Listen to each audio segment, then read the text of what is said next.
Ever wondered if there was a way to effortlessly transfer that manuscript you've poured your heart into, from the digital realm of Atticus, right into your hands, or rather onto your device? If you're nodding along, then you're in the right place. Welcome back, fellow authors, aspiring writers, and publishing enthusiasts. We've all been there. You've meticulously crafted your story, polished your prose, and formatted your masterpiece within Atticus, a tool that's fast becoming an indispensable companion for many independent authors. But then comes that crucial next step, getting your book out of Atticus and into a format you can share, upload, or even just admire on your e-reader. It might seem like a simple click, but for those new to Atticus, or even those just looking for a quick refresher, the download process can sometimes feel a little less intuitive than we'd like. Today, we're diving deep into the surprisingly straightforward, yet often overlooked, process of downloading your book from Atticus. We're going to walk through each step, ensuring that by the end of this video, you'll be confidently exporting your work in all the necessary formats, ready for publishing, proofreading, or simply backing up. Whether you're aiming for a sleek ebook, a print-ready PDF, or even just an editable document, Atticus has you covered, and I'm here to show you exactly how. Before we jump into the nitty-gritty, let's set the stage. Why is downloading your book from Atticus so important? Well, for starters, you'll need specific file types to upload to different publishing platforms like Amazon KDP, Barnes & Noble Press, Apple Books, and others. Each platform has its own requirements, and thankfully, Atticus is designed to meet most of them. Beyond publishing, you might want to download your book to send to beta readers, editors, or even just for your own personal archival purposes. Having a local copy of your finished manuscript is always a good idea. Plus, who doesn't love the feeling of seeing their hard work compiled into a professional-looking file? Alright, let's get down to business. The first thing you'll want to do, naturally, is open Atticus and navigate to the book you wish to download. Make sure you've saved all your recent changes. You don't want to download an outdated version of your masterpiece. Once your book is open, look for the export or download option. In Atticus, this is typically represented by an icon that looks like an arrow pointing out of a box, or sometimes simply the word export itself. It's usually located in the top right corner of your screen, within the main navigation bar. Don't confuse it with the Save button. Saving keeps your work within Atticus, while exporting creates a separate file you can use externally. Clicking on Export will open up a new menu, and this is where the magic really begins. You'll be presented with several download options, each serving a different purpose. Let's break them down.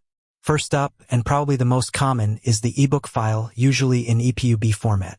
This is the standard format for most e-readers and online bookstores.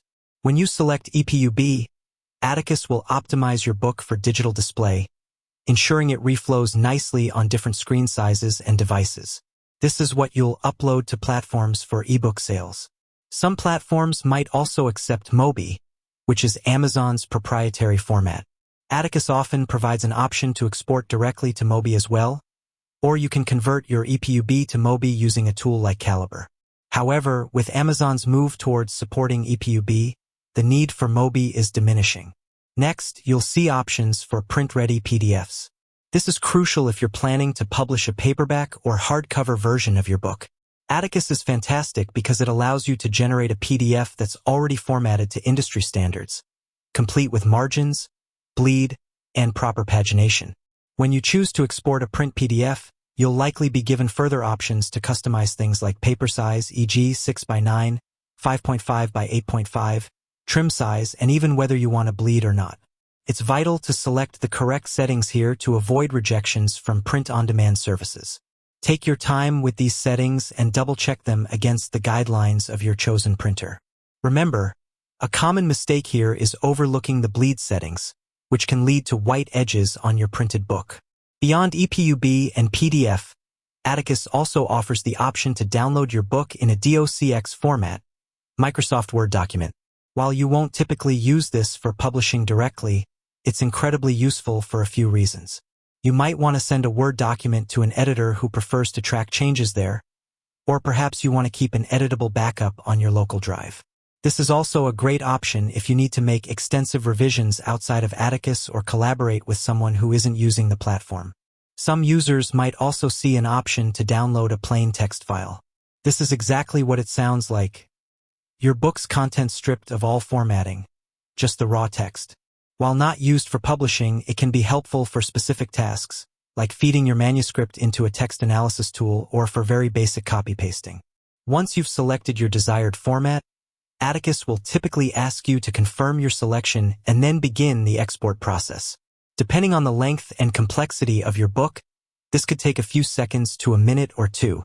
You'll usually see a progress bar indicating the status. Once the export is complete, your browser will likely prompt you to save the file to your computer. Choose a location where you can easily find it, perhaps a dedicated Published Books folder on your desktop or in your documents. It's a good practice to name your files clearly, including the book title and the format.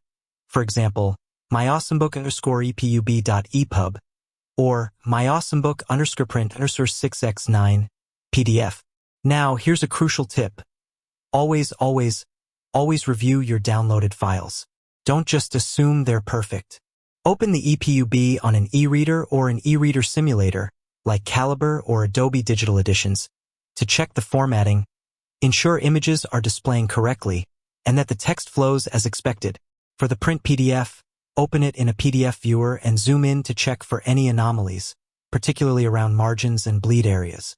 Look for stray characters, formatting glitches, or anything that doesn't look quite right.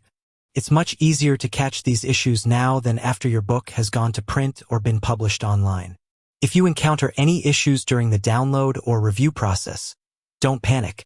Atticus is a robust tool, but sometimes minor adjustments are needed. Go back into your Atticus project, make any necessary corrections, and then re-export the file. This iterative process of exporting, reviewing, and refining is a normal part of the publishing journey. With that said, thanks for watching, and until next time.